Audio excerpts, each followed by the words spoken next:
دوستی بھی اور شکایتیں بھی، کیا یہ دونوں چیزیں ایک ساتھ چل پائیں گی؟ اور چلی بھی تو کب تک؟ امریکہ کو پاکستان پر اعتماد نہیں، اور پاکستان یہ نہیں جانتا کہ دوستی کب تک مضبوط رہے گی۔ یعنی جب امریکہ افغانستان میں اپنے مقاصد حاصل کر لے گا تو کیا اس کے بعد بھی پاکستان کو اہم اتحادی سمجھا جائے گا؟ کیا اس کے بعد بھی پاکستان کی معاشی شعبوں میں مدد کی جائے گی، یا پھر سے اسے پابندیوں کا سامنا کرنا ہوگا؟ شجاع نواز کا تعلق اٹلانٹک کونسل سے ہے۔ ایک تو یہ کہ بنیادی طور پہ کچھ اعتماد پیدا کرنا چاہیے امریکہ کو اس ریلیشن شپ میں، تاکہ پاکستان کی عوام اور حکومت دونوں یہ سمجھ جائیں کہ امریکہ کی نئی پالیسی جو ہے یہ دور کی سوچ رہے ہیں، یہ صرف اس سال کی یا اگلے 2 سال یا 3 سال کی نہیں سوچ رہے۔ پاکستان کا موقف ہے کہ اس جنگ کے دوران اس کی معیشت کو اربوں ڈالر کا نقصان ہوا ہے، رہی صحیح کسر توانائی کے بحران نے پوری کر دی ہے۔ ہیریٹیج فاؤنڈیشن کی لیسا کرٹس کہتی ہیں کہ تعلقات میں اعتماد پیدا کرنے کے لیے کیری لوگر بل فوراً پاس کیا جانا چاہیے۔ 1.5 ارب ڈالر معاشی مدد کے طور پر ہر سال 5 سال کے لیے، یہ تعلقات میں سنجیدگی دکھانے کے لیے امریکہ کی طرف سے بہترین نمونہ ہوگا۔ مگر میرا خیال ہے کہ اس کے ساتھ ساتھ امریکہ اور پاکستان کے درمیان جمہوریت کے فروغ اور طالبان کے خلاف پاکستان کی لڑائی میں بھی مدد پر مسلسل بات چیت کی ضرورت ہے۔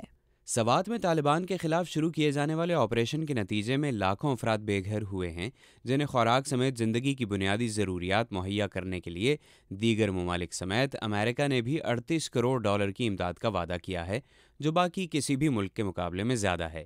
مگر امریکی حکومت کے اراکین اس بات پر پریشان ہے کہ اس امداد سے پاکستانیوں کے دلوں میں امریکہ کے لیے پیدا ہونے والی محبت زیادہ ہے، یا وہ نفرت جو جنوبی وزیرستان میں بغیر پائلٹ طیاروں سے داغے جانے والے میزائلوں کے نتیجے میں پیدا ہوتی ہے۔ پاکستانی حکومت ان حملوں کے لیے امریکہ پر تنقید کرتی ہے۔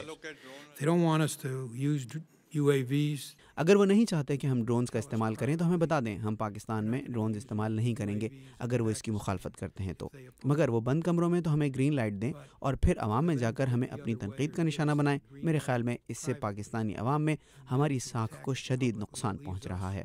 یہ حملے جنوبی وزیرستان میں ہو رہے ہیں جو بیت اللہ محسود کا گڑھ ہے، اور حکومت پاکستان بھی بیت اللہ محسود کے خلاف آپریشن راہ نجات شروع کر چکی ہے۔ لیسا کرٹس کے مطابق پاکستان اور امریکہ میں اعتماد کے فقدان کی ایک وجہ یہ بھی ہے کہ امریکہ کے دشمن طالبان ہیں اور پاکستان کو بھارت سے خطرہ ہے، مگر اب پاکستانی لیڈرشپ یہ جانتی ہے کہ طالبان ان کے لیے انڈیا سے زیادہ بڑا خطرہ ہیں۔ دونوں ملکوں کے ساتھ دوستی کا فائدہ اٹھاتے ہوئے امریکہ کو چاہیے کہ وہ ایسی ایک فضا پیدا کرے کہ ہندوستان پاکستان آپس میں بات چیت کریں اور اپنے باہمی مفادات پہ بات چیت کریں، تاکہ جو جنگ کا سلسلہ ہے وہ ختم ہو۔ امریکہ کی طرف سے پاکستان کے لیے معاشی مدد اور طالبان جنگجوؤں کے خلاف پاکستان کی لڑائی پاک امریکہ تعلقات میں بہتری تو لا رہے ہیں، مگر امریکی ماہرین کا کہنا ہے کہ پاکستان کو اچھے اور برے طالبان میں تفریق بھی ختم کرنا ہوگی۔ محمد عاطف، اردو VOA، واشنگٹن۔